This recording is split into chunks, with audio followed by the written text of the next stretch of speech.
มันอย่างน้อยก็ทำไปเล็กๆน้อยๆมาเจ้ามาก็เตียวไปใส่บาตรออกกำลังแข่งกำลังขาเนาะทำให้สม่ำเสมอบางทีสิ่งมันนี้ก็ถูกมองว่าเป็นเรื่องยุ่งยากการรักษาสุขภาพด้วยการออกกำลังเป็นเรื่องยุ่งยากดีไปซื้ออาหารเสริมมาสบายกว่าถ้าเจ็บป่วยก็ไปหาหมอหมอซื้อยามากินความรู้ก็ยังเดียวกันบ่จำเป็นต้องขนขวายนักเพียงแต่ซื้อข้อมูลหรือว่าสมาชิกเขาไปสมัครเสพข้อมูลบางทีก็เอาทีวีสอนลูกก็เอาอินเทอร์เน็ตเอาเฟซบุ๊กสอนลูกเกิดว่าอันนั้นจะทำให้ลูกเขาทันสมัยลูกเขาฉลาดนะบ่ต้องไปแย่อย่างนักไปซื้อแผ่นเพลงมามาเปิดแผ่นหนังแผ่นการ์ตูนเอามาเปิดเอามาให้ลูกพอลูกฟังต้องการผ่อนคลายแทนที่จะไปหางานอดิเรกอย่างอื่นทำกวาดขี้โคกะหดน้ำต้นไม้กะอันเนี้ยเลยเกิดก้านิยมใหม่ๆขึ้นมาอันที่สองตัวทรัพย์สินเงินทองเป็นจุดหมายสูงสุดของชีวิตไปเหียล่ะในเมื่อกู้สิ่งกู้อย่างต้องหาซื้อเอาแทนที่จะทำเองตัวปัจจัยเงินทองก็เลยมีบทบาทสำคัญจนกลายเป็นจุดหมายสูงสุดของชีวิตบางทีไปซื้อป้ายมาติดหน้าบ้านนี้อยู่แล้วเลยแต่เฮาขี้ค้านเฮาบ่ทำงานเปิ่นไปกาดกันอดตะวันเป็นเกิงฟ้ายังบ่ลูกเตื้อแล้วก็เอาป้ายมาติดหน้าบ้านว่าบ้านนี้อยู่แล้วเลยบ้านนี้อยู่แล้วเลยก็เลยเป็นกรรมอวยพรยอดปรารถนาที่เฮาเอาไปแขวนกันเต็มบ้านเต็มเมืองเปิ้นเคยมีการทำสถิติข้อมูลเป็นการวิจัยครอบครัวไทยเฮานี่นะเปิ้นสุ่มเอา16จังหวัดทั่วประเทศเมื่อหลายปีก่อนสำรวจแล้ว80%บอกว่าต้องการรวยอีวะบัดเดี๋ยวนี้สำรวจยังได้ก็ถึงต้องการอย่างอันน่ะเนาะบ่ใจกล้าเงินตัวอันนะกลายเป็นตัวกลางสัมพันธ์ในทั่วทุกด้านบอกว่าระหว่างลูกศิษย์กับครูบาอาจารย์หมอกับคนไข้พระกับโยมฝ่ายหนึ่งถูกแปรสภาพเป็นผู้ที่ให้บริการอีกฝ่ายหนึ่งถูกแปรสภาพเป็นผู้ที่ใจบริการแปรสภาพเป็นผู้บริโภคถ้าว่าบ่มีเงินบ่มีทองบ่มีผลประโยชน์ที่เป็นเม็ดเงินทองมาเกี่ยวข้องก็ยากที่จะมาสร้างความสัมพันธ์กันได้แม้แต่พ่อแม่ลูกจะแสดงความกตัญญูก็ต้องใจเงินเป็นตัวกระชับความสัมพันธ์ซื้อของมาให้กลายเป็นตัววัดก้าว่าอันยังสำคัญกว่ากันชีวิตของสถาปนิกก็เลยถือว่ามีความสำคัญกว่าชีวิตเจ้านาเพราะว่าสถาปนิกวิศวะสามารถทำรายได้เฮือเม็ดเงินได้นักกว่าเหมือนเดียวกับการทำงานนอกบ้านถือว่ามีความสำคัญบ่เจ้าบ่แจ้งมาออกบ้านไปเป็นขี้หูขี้ตาเข้าล่ำนากินผ้าก็ล่ำได้ใส่ทำงานนอกบ้านสำคัญกว่าการดูแลบ้านดูแลลูกไปปลาที่โดนปล่อยทิ้งไว้ตามธรรมชาติถูกเพราะว่ามีการน้อยกว่าการผลิตต้นไม้ที่ปลูกขึ้นมาเพื่อไปตอบสนองโรงงานอุตสาหกรรมเคยมีเหมือนกันมาสอบถามว่าวัดท่านมีกี่ไร่จะเอาไม้ยูคามาปลูกและเปิ้นรับประกัน5 ปีเลย5 ปี10 ปีไปแล้วเปิ้นมาตัดเอาไปเข้าโรงงานกระดาษแป่งกระดาษ กระดาษขาวๆนี่นะเป็นว่าเอาไม้มาแป่งญาติโยมทั้งหลายเพราะอะไรยังเพราะป่าที่อยู่ตามธรรมชาติบ่สามารถตอบแทนเป็นเม็ดเงินได้สูงเนี่ยศรัทธาญาติโยม 3. การพอกู้ยางเป็นสินค้าคนบริโภคนั้นจะบรรลุความต้องการได้โดยการจ่ายเงินซื้อไปเหี่ยกู้ยางทุกสิ่งทุกอย่างที่ต้องการก็เลยเป็นสภาพสินค้าเพียงแต่อาหารปัจจัย4ต่ออันสุขภาพความรู้ถูกพอว่าเป็นสินค้าสั่งซื้อด้วยเงินทองเมื่อเกิดความต้องการบริโภคกีฬาวัฒนธรรมประเพณีก็เลยกลายเป็นสินค้าไปตัวเหี่ยหันได้จากการโฆษณาตามเทศกาลอย่างต่างๆเทศกาลพื้นบ้านวัฒนธรรมประเพณีเพื่อจะดึงดูดนักท่องเที่ยวให้มาเอี่ยวมาชมอย่างที่เล่าให้ฟังตะกี้แม้แต่งานอย่างบางอย่างก็ยังล้อเอาเรื่องของศาสนาแต่งบรรยากาศให้เหมือนวัดบางโรงแรมมีจ่อฟ้ามีปันลมมีแต่นแก้วมีสิงมีพญานาค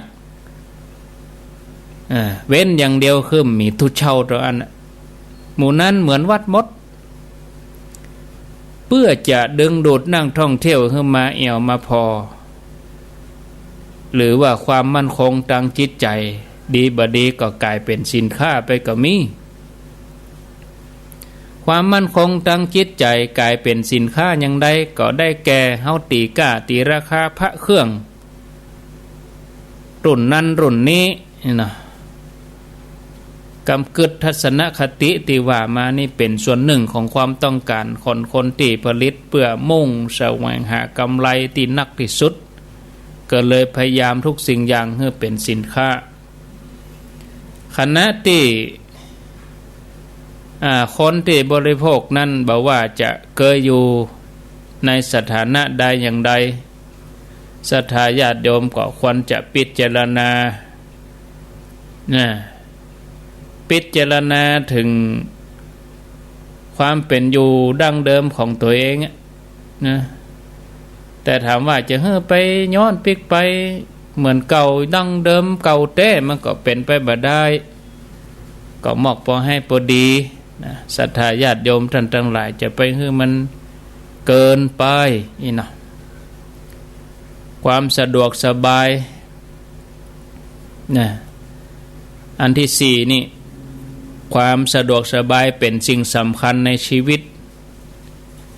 การใจเงินทองเพื่อบรรลุความต้องการโดยที่บ่ต้องลงมือทำอะไรยังเนี่ยให้ชีวิตสะดวกสบายนักขึ้นขณะเดียวกันเมื่อสังคมเฮามีความอุดมสมบูรณ์นักขึ้นคนก็ขาดแคลนคนนี่เขียมนะศรัทธาญาติโยมคนที่จะมากึดคนที่จะมาพิจารณาเมื่อคนเฮาขาดแคลนหันไปเอาความสะดวกสบายทางภายนอกนักขึ้นสอดคล้องกับความต้องการของคนที่ผลิตสินค้ามานำเสนอเน้นสรรพคุณที่ช่วยให้ชีวิตสะดวกสบายนักขึ้นความสะดวกสบายก็เลยกลายเป็นสิ่งที่ผู้บริโภคขาดบ่ได้บ่ว่าจะยะอันยังหรือว่าบริโภคอันยังความสะดวกสบายต้องมาก่อนเป็นอันดับแรกข้าวปลาอาหารอันใดจะขายดีก็ต่อเมื่อซื้อขายง่ายพกง่ายพกพาง่ายสะดวกรวดเร็วประเดี๋ยวเข้าเซเว่นเอาซุกเข้าหม้อต้มหั่นน้อยได้กินเนี่ยเลือกเอาคนเดียวนะแม้แต่รายการอันยังต่างๆพอง่ายๆอย่างเนาะประเดี๋ยวก็เหมือนกันเนาะศรัทธาญาติโยมท่านทั้งหลายก็ศรัทธาญาติโยมก็ เขาจะมาเทศมาสอนอะไรอย่างเมินๆก็บ่ได้รอนไว้รุ่นบ่เดียวมาต้องเมินสั้นๆย่อๆง่ายๆเอาแบบกระชับก็แล้วแต่เขานะก็มันไปตามยุคตามสมัยอย่างเขาอย่ามานั่งฟังอย่างปู่อุ้ยเมื่ออุ้ยเขาประเด็นนี้เอาฟังกันเมินๆเนี่ยบัดแต่บอกว่านี่จะมาฟังว่ะใจจดใจจ่อเนี่ยมันก็จะมีกับช่วงวัยเดียวกับอันนะคะนอนวัยรุ่นนี่เขาก็ทำชอบธรรมะสั้นๆเข้าใจง่ายๆบ่ต้องยาวแสดงว่าคนเฮานี่ใจบ่ยาวเนาะท่านญาติโยมทั้งหลายว่าจะได้เนาะหันตัวครับอาตมาก็โยมมือขึ้นคนเฮาบ่เดนี่ใจบ่ยาวเต้นน่ะคือเกิดว่าครูสอนหนังสือเปิ้นสอนตั้งแต่ป.1 ถึงป.6 ม.1 ถึงม.6 ใช้เวลากี่ปีก็ยังบางคนก็ยังบ่เข้าใจเตื้อจะไปให้สอนมอกจุดล่นมันจะไปเข้าใจยังไงตั้งแต่กอไก่ขอไข่สระอิสระอากว่าจะอ่านออกเขียนได้มันบ่ใจเวลาหมอกวัน2 วันมาได้ก็ต้องใจเวลากะเนาะพระพุทธเจ้าเปิ้นปั่มเป่งมากี่ปีกี่อสงไขยสาวอสงไขยปลายแสนมหากัปปุ่นบ่ใจหมอกชั่วโมงเดียวหรอแต่คนบ่เดียวอย่างนั้นน่ะบ่ต้องเมินเนี่ยกล้าอู้เมินเนี่ยบ่เข้าใจจะไปฮู้อู้น้อยเดียวจะได้เนาะความคิดอาจจะแตกต่างกันไปสักหน่อยนะอันที่5ความสุขอยู่ที่การบริโภคสังคมบริโภคบ่เพียงแต่เต็มไปด้วยสิ่งอำนวยความสะดวกแล้วก็คือความเพลิดเพลินหากยังเต็มไปโดยแห่งกระตุ้นแห่งเร้าให้คนเฮามีความต้องการสิ่งหมู่นั้นจนเข้าใจว่าเพียงแค่บริโภคสิ่งนี้ชีวิตก็จะราบรื่นบ่มีปัญหาแถมอย่างหนึ่งกับความเพลิดเพลินสะดวกสบายความสุขเป็นเรื่องเดียวกันถึง2 อย่างก็บ่ไกลแค่เอื้อมภายใต้เงื่อนไขคนเฮาก็เลยมีกำเกิดว่าความสุขนั้นอยู่ที่การบริโภคการกินการใช้การจ่ายยิ่งบริโภคนักต่อใดก็ยิ่งมีความสุขต่ออันถ้าว่าลัทธิบริโภคนิยมพัฒนาจากการปรนเปรออายตนะประสาทมาสู่การตอบสนองความต้องการอยากให้คนใหม่มีตัวตนที่ดีกว่าเก่าคนก็ยิ่งถือเอาบริโภค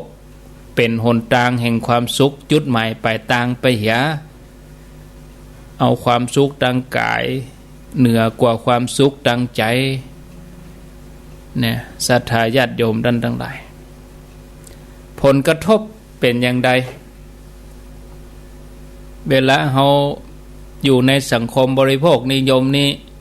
ถึงจะช่วยให้คนเฮาส่วนใหญ่พ้นจากความยากจนความขัดแคลนมีชีวิตสะดวกสบายนักขึ้นก็ตามแต่วิถีประเพณีวัฒนธรรมกำกึดก็อาจจะเปลี่ยนแปลงก่อให้เกิดปัญหาต่างๆโดยรวมปอที่สรุปมาอยู่5 6 7ผลกระทบนะผลกระทบอันที่1อย่างใดสุขภาพเสื่อมก็เสื่อมแตกอันที่2สิ่งแวดล้อมถูกทำลายอันที่3มีช่องว่างระหว่างคนนักขึ้นอันที่4ปัญหาสังคมเพิ่มขึ้นอันที่5ความสัมพันธ์ในครอบครัวร้าวฉานอันที่6ความทุกข์ใจเกิดขึ้นสังเกตว่าคนเครียดนักขึ้นเนาะเป็นโรคง่วงเป็นโรคเหงาเป็นโรคซึมเป็นโรคซึมเศร้าแล้วประการสุดท้ายก็ ความรู้สึกว่าชีวิตนั้นมีคุณค่าสับสนต่อชีวิตตัวเองก็มีเอามาฟังอธิบายว่าสุขภาพเสื่อมอย่างใดในขณะที่คนจำนวนบ่น้อยในสังคมเฮาปะกับความหิวโหยขาดแคลนอาหารขณะที่เฮากินอิ่มมีแหมกลุ่มหนึ่งที่กำลังหิวโหยในสังคมที่บริโภคนิยมปิกมาเต็มกำลังเนี่ยเฮาจะปะคนมีโรคอ้วนเนาะสุขภาพเสื่อมนะเพราะความสบายนอนบ่ได้กินข้าวหน้าจอนะล่าตำล่าคออย่างป่าทูนี่งมโกโงเอาอย่างใส่ปากอาตมาจังกึดเล่นบางทีเขางมเล่นโทรศัพท์แล้วเขาเอาของกินกำมือเอามือขวา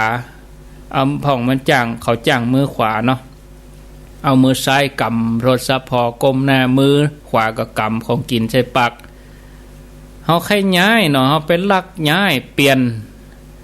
จากถ้วยข้าวนมมาเป็นเอาอย่างใส่แตนน่ะ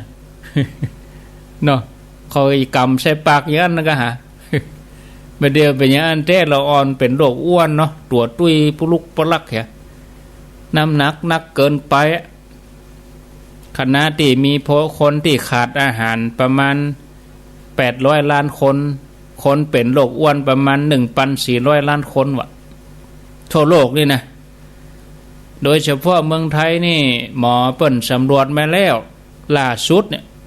คนไทยเฮาอายุ35ปีขึ้นไปเป็นโรคลงพุงวะโรคอ้วนความดันเบาหวานวะอันนี้เป็นโรคอย่างใดนี่เนาะมาพอคนที่อาตมาเป็นคนไปเหมือนกันเนาะ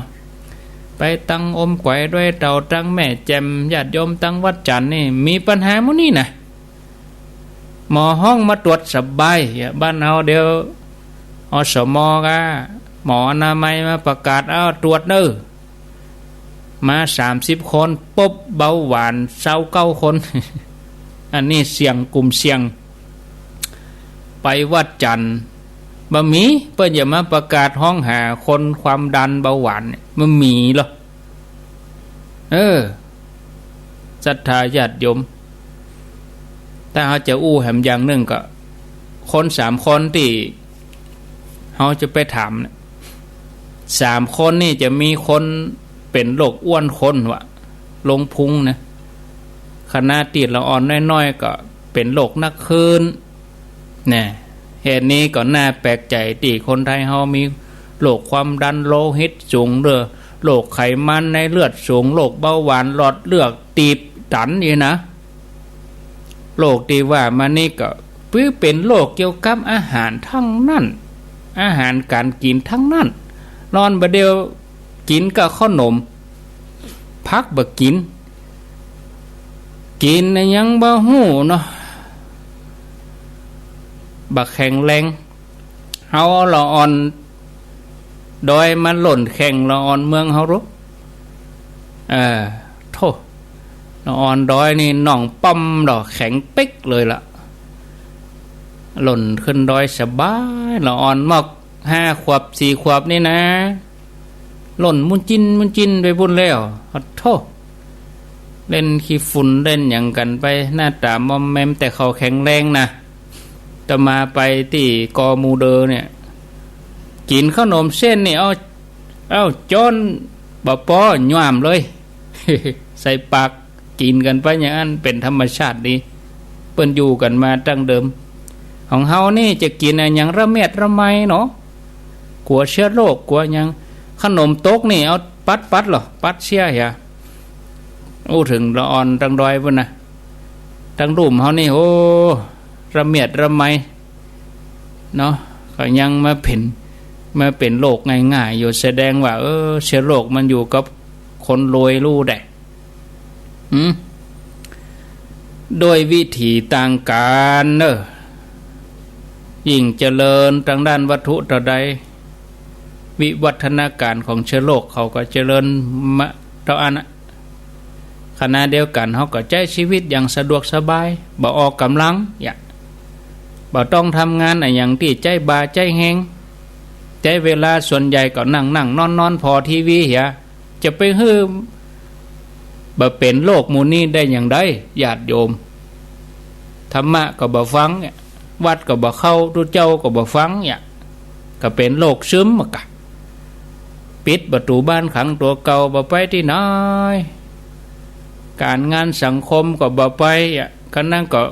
เป็นโลกซึมเศร้ากะเมินเข้ามาเข้าก็เป็นโลกขี้ค้าน กระทรวงสาธารณสุขเปิ่นประกาศระบุโลปัจจัยที่ทำให้คนเฮาเสี่ยงต่อโรคหมู่นี้คือโรคขี้ค้านออกกำลังขี้ค้านไปวัดขี้ค้านปฏิบัติขี้ค้านฟังธรรมเนี่ยอาตมาจะ2 ชั่วโมงเนี่ยเปิ้นเฉลี่ยแล้วมีคนขี้ค้านชั่วโมงละ9 คนวะ ท่านผู้ฟังญาติโยมเปิ้นวิจัยขนาดนี้เนาะอันที่2สิ่งแวดล้อมถูกทำลายเกิดการบริโภคนิยมขึ้นนักเข้าปัจจุบันก็ก่อเกิดปัญหาธรรมชาติสิ่งแวดล้อมอย่างที่บ่เคยปรากฏมาก่อนน้ำท่วมน้ำนองน้ำป่าไหลหลากสิ่งที่บ่เคยเกิดก็เกิดขึ้นฟ้าบ่ห้องเดือนนี้เดือนเดียวไปที่ไหนได้ขะลึ่งฝนซึ้งวะฝนซึ้งเดือน4ก็เคยมีแล้วเพราะหยังเพราะว่าธรรมชาติถูกทำลายเนื่องจากการผลิตเพื่อตอบสนองความต้องการของคนเฮาไปอย่างรวดเร็วเนาะการทำลายป่าก็ดีเพื่อจะเปลี่ยนให้นามาเป็นที่ผลิตสินค้าอุตสาหกรรมขยะก่อให้เกิดเป็นขยะมลพิษนักขึ้นอากาศแผ่นดินถุงพลาสติกโฟมส่วนใหญ่ก็ถูกไปใช้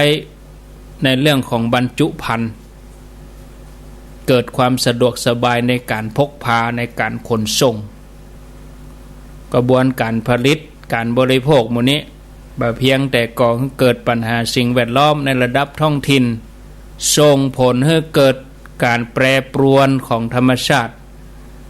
ปรากฏการเรือนกระจกกาลูโวในจันบรรยากาศกาปัญหาโมนี้กระทำให้เฮาเจ็บป่วย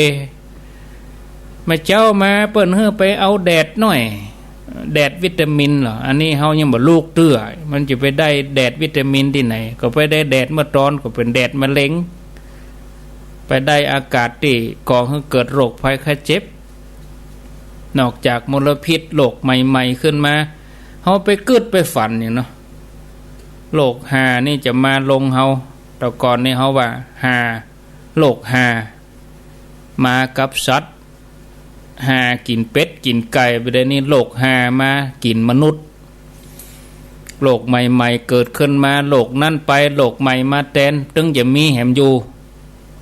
เนาะธรรมชาติเปิ้นจัดสรรโรคมามนุษย์เฮาก็คิดค้นแต่ก่อนอหิวากะโรคเอดส์กะประเด็นนี้มียาขึ้นมาเอ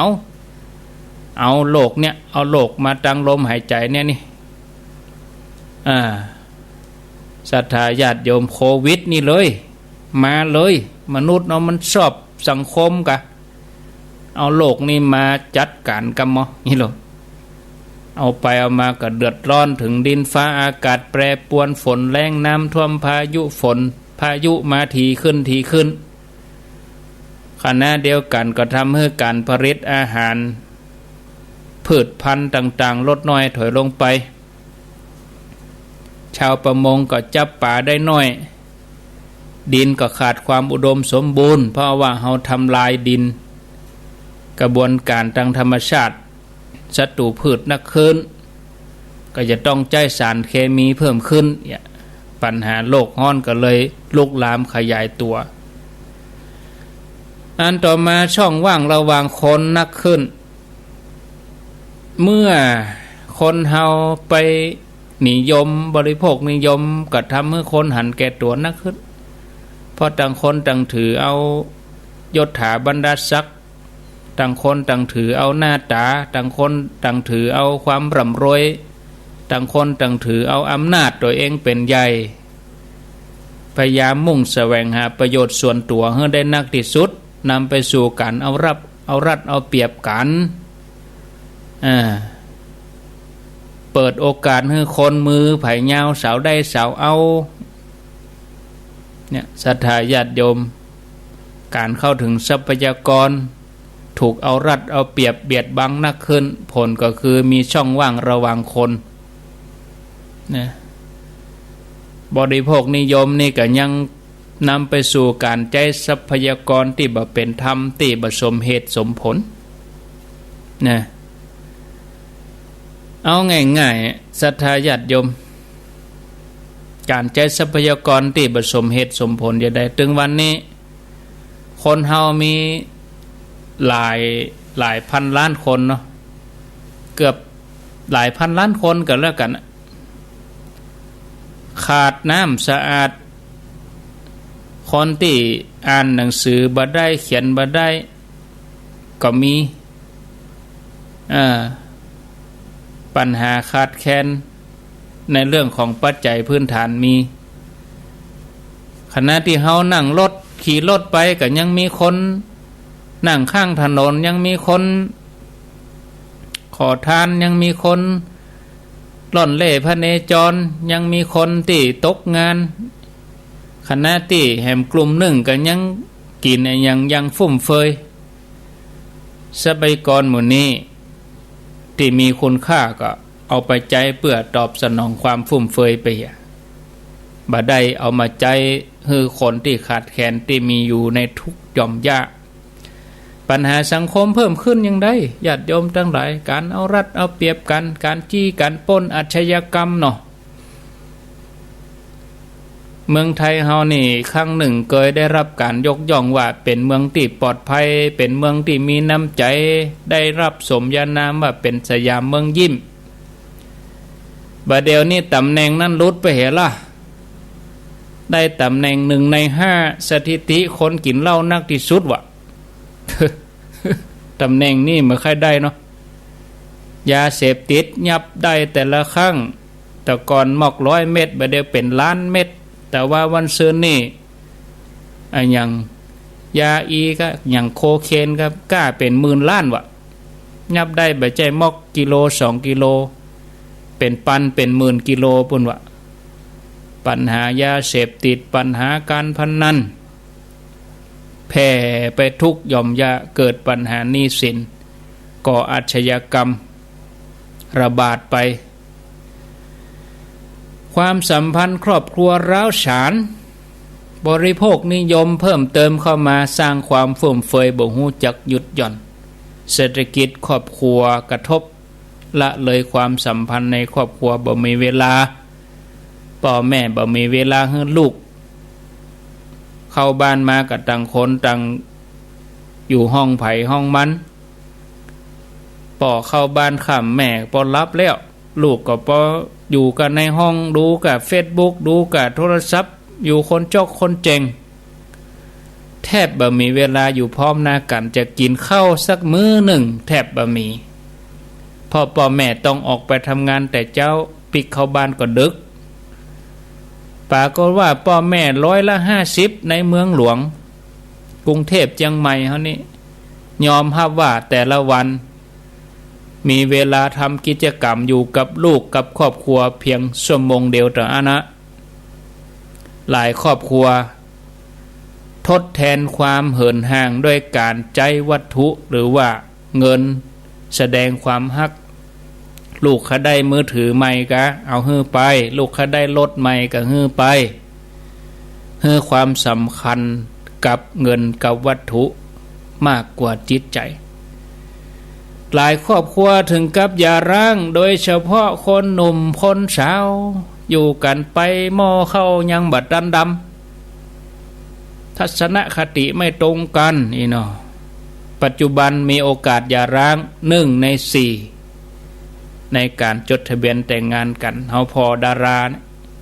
ก็เดี๋ยวก็เลิกก็เดี๋ยวก็เตียงหักวะตอนแต่งงานมานี่เจิญคนถึงเมือง ตอนจะยาแล้วกันยังมาเจินยาไปกับเงียบแบบเพียงแต่ความสัมพันธ์ในครอบครัวแต่ว่าวัตถุนิยมบางสังคมบริโภคนิยมก็ยังมีบทบาทสร้างความสัมพันธ์ร้าวฉานอื่นๆไปโดยความสำคัญในชุมชนความสัมพันธ์ระหว่างมิตรสหายความสัมพันธ์ลูกศิษย์ครูบาอาจารย์หมอคนไข้น้ำใจบะมีแล้วประเด็นนี้เกิดการร้องเรียนต่างๆนานาครูจะทำโทษนักเรียนก็บ่ได้ให้เหมาะแต่ก่อนนี่เขาดีเพราะไม่แช่หรอกเนาะได้ดีเพราะไม่เร็วไม่ได้เขียนมาได้ผิดวะเกิดการฟ้องร้องกันเนี่ยความสัมพันธ์ก็เอาไปก็มากับต่างคนต่างอยู่ครูบาอาจารย์ก็เหลืออดเหลือทนสอนมาได้ร้อนไปเดียวสังคมบริโภคนิยมแม้จะเต็มไปด้วยสิ่งบันเทิงเริงใจให้ความเพลิดเพลินก็ทำให้เกิดความทุกข์ในจิตใจนักขึ้นในข้อที่6ปรากฏว่าขนาดว่าเฮามีวงดนตรีมีเพลงมีอย่างมีสถานบันเทิงนะแต่เป็นจะใดคนเฮาถึงมีความเครียดมีความวิตกกังวลสูงเป็นโรคซึมเศร้ายาที่ขายดีที่สุดคือยากล่อมประสาทยานอนหลับวะเขาจะหันไปต่างอนามัยเวลาไปหาหมออุ้ยนอนบ่หลับนะแค่ได้ยาคลายเครียดวะยาโมนี่ฮือฤทธิ์ต่อจิตประสาทนะศรัทธาญาติโยมใจยาคลายเครียดยากล่อมประสาทยานอนหลับเพิ่มสูงขึ้น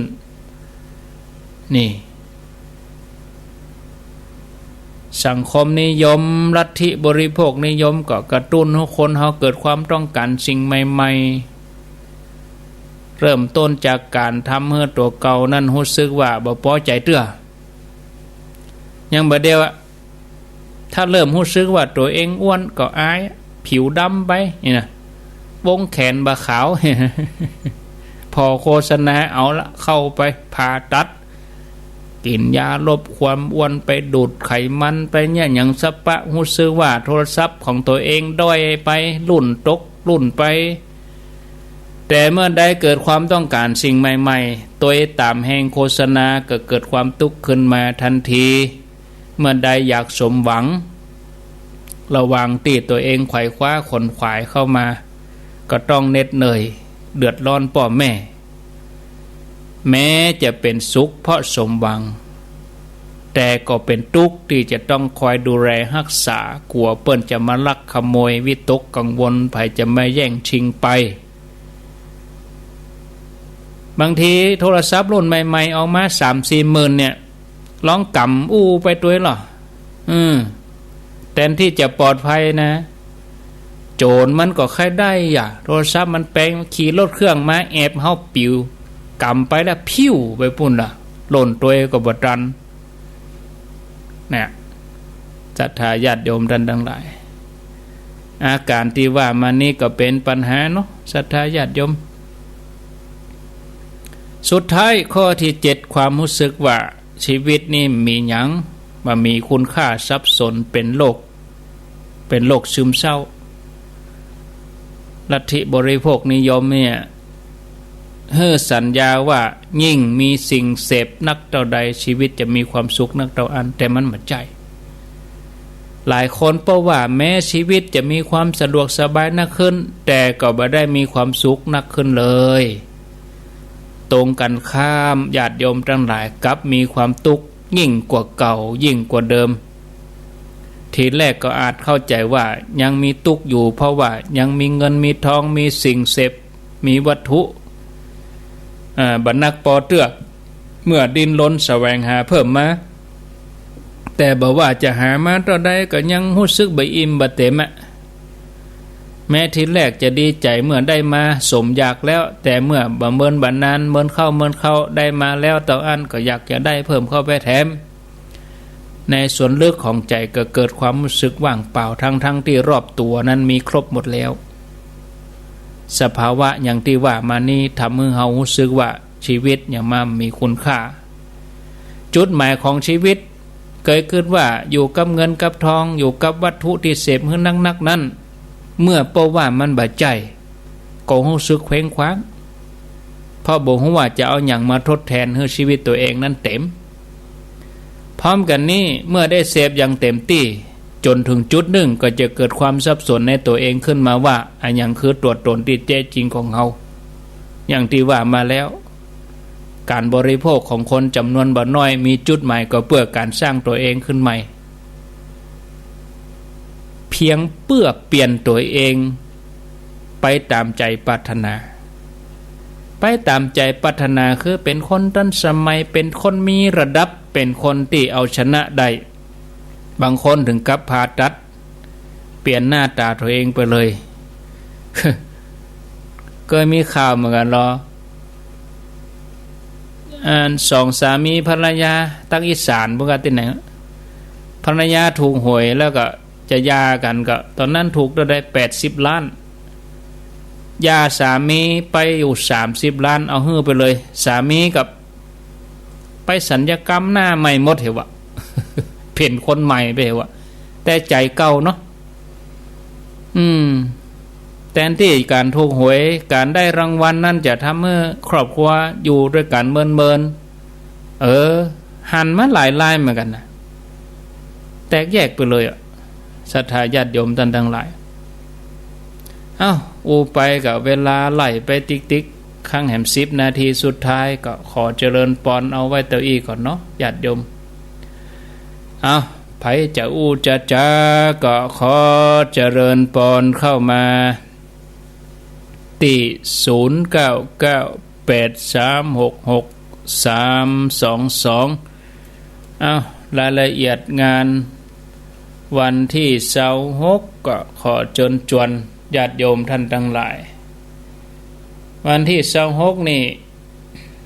เป็นงานยกยอดชัดเจดีย์ชเวดากองจำลองนี่ที่วัดดอนจันเนอร์เริ่มเวลา 8 โมงถึงเที่ยงอันนี้ก็ไผจะไปผูกผ้าแพรไผจะไปปิดแผ่นทองก็ไปขอเชิญชวนแล้วยกยอดชัดนี้ตอนบ่ายเนาะเวลา 14:30 นาทีที่วัดดอนจันทร์เมืองฝางได้ 2-3 รถตู้ละเนาะเต็มละนะก็ขอบคุณเนาะไปกันนักไปกันหลายสุดท้ายแล้วนะยกยอดชัดเนี่ยสุดท้ายละแล้วก็จะลวดถึงมะค่ำมะแรงไปเลยสวดมนต์ตันพุทธาภิเษกไปตัวเลยเนาะจนจวนเนอร์ญาติโยมวันที่26 พฤศจิกายนญาติโยมตั้งแม่แตงแม่ริมสันซ้ายโดยสเก็ตสันกำแพงแม่ออนในเวียงหางดงอีเนาะที่รับฟังเคลื่อนนี้ได้เมืองฝังตัว0998366322วางสายแล้วโทรเข้ามาได้เหลือแถม 4-5 นาทีไว้เหมือนกันแต่อยู่ด้วยกัน2 ชั่วโมงเนี่ยเจริญปนจากตังใดไม่โอเคอย่างสนใจหลวงว่าวันนั้นที่26นอนที่บ้านนิ้วเนี่ยนั้นที่ไหนก็ที่จะไปเนี่ยมันที่26ไปใจปลางิ้วอย่างปลาจันกะใกล้กับเวียงกะหลงก็บ่จ้างว่าแต่ระยะเปิ้นนะไปตังเวียงปะเป้าเปิ้นกะไปตังเวียงปะเป้าเปิ้นถึงปักตุงปักธงเต็มหั่นเลยเจ้าแม่ก็ว่าอันเวียงกะหลงนี่ไม่เคยไปกันแม่จะไปกะแม่ไปก่อนวันที่26เนี่ยแม่จะไปก่อนก็น่าแม่จะไปแล้วเพิ่นจะเอาลงทานไปโดยมันดีกะโอ้ดีแล้วถ้าเอาจะนุ่งชุดขาวหรือว่าชุดธรรมดาชุดหยังก็ได้แม่บ่ได้เนาะชุดงามน่ะกะกลัวไม่เป็นกาไม่เป็นหยังขาวก็ได้ชุดหยังก็บ่ได้จำกัดชุดหยังก็ได้เพิ่นว่ามันจะลงทานไปโดยมันแม่ไปชุดที่สะดวกสบายชุดสุภาพโมทนาส สาธุเจ้าไป อ้าว กันไปเถ สา อะ ธุไปปะกันปุ่นตูลุงยองก็ไปปุ่นละไปนอนปุ่น2 คืนก่อนเจริญปน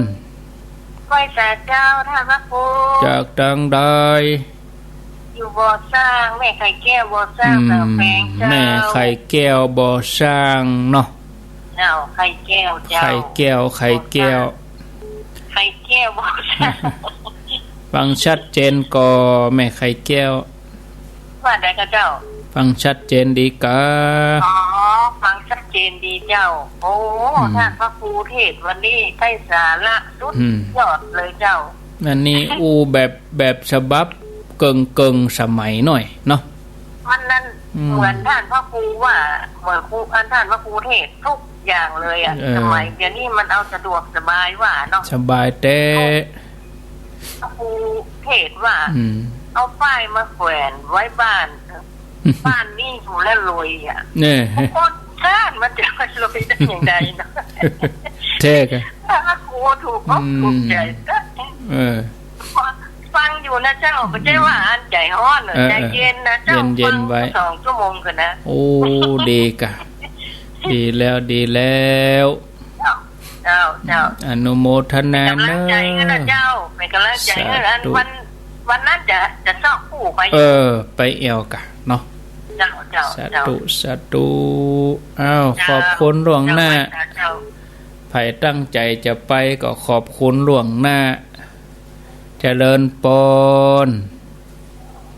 เจ้า จากดังใดหา ท่านแม่แกเจ้าได้โทรไปตอนเจ้าอาจารย์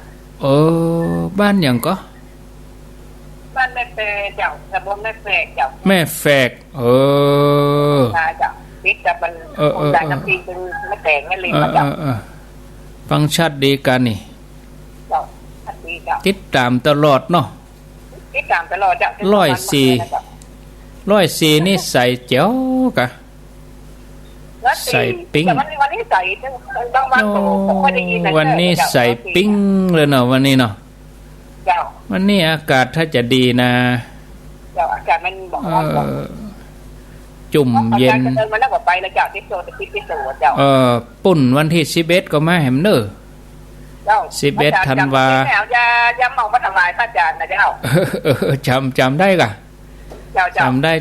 เอามาขายตั้งแต่ได้16 ปีมาเลยเจ้า โอ้ดีแต่ สมัยก่อนขาย100 เจ้าประเดี๋ยวนี้ขึ้น170เลย โอ้ เจ้า เข้าท่าดีปัดโทใจได้สา บางสีคำมาเจ้านั่นคือเขาไปซื้อ5 ขวดนะเจ้าไปส่งวันนั้นสมัย140นะเจ้า ใจได้อัน ส่งไว้อาที่ขอนแก่นนะเจ้า สารพัดประโยชน์เนาะ เจ้าต้องทำลายก่อนกันแล้วมาทำลายก่อนไปก็พูดดีนั่นแหละดีแต่ เองเนาะมันสีคำมาเจ้า โมทนา ไปหลายวัดหลายว่าจะเป็นเจ้าขวดไปเลยวัดที่ไหนแต่กับไปหมดเลยเจ้า ยินดีนักแต่เนอ เจ้าไม่จ่า สาธุก็ไปเตอะแม่วันที่26โอ้การจังฟ้อนมีเป็น20 คณะบุญน่ะมีจังฟ้อนหัววัดแถมรอเดี๋ยวนี้หมู่บ้านอาตมาเขาก็ฝึกซ้อมกันตรงว่าน่ะฟื้นฟูน่ะกองเหงาก็อย่างกายฟื้นฟูวัฒนธรรมก็จวนกันไปถ้าบ่ได้ไปก็ฟัง104นี่เนอะเปิ้นจะถ่ายทอดวันกับคืนวันที่26นะปีนั้นเขาลูกพระลูกเน้นเขาทีมงานเปิ้นก็อย่าไปก็เปิ้นไปนอนถึง3 รอบแล้วรู้วังศิลาฤกษ์ก็ไปบรรจุพระธาตุก็ไปยกชัดนี่ก็ไปเนี่ยก็คืนต้นไม้ถึงยอดไปยายก็ เนาะยกชัดเจดีย์ที่วัดดอนจันทร์อาตมาก็จะไปวันที่22วันที่22ก็มาค่ำมาแรงก็จะ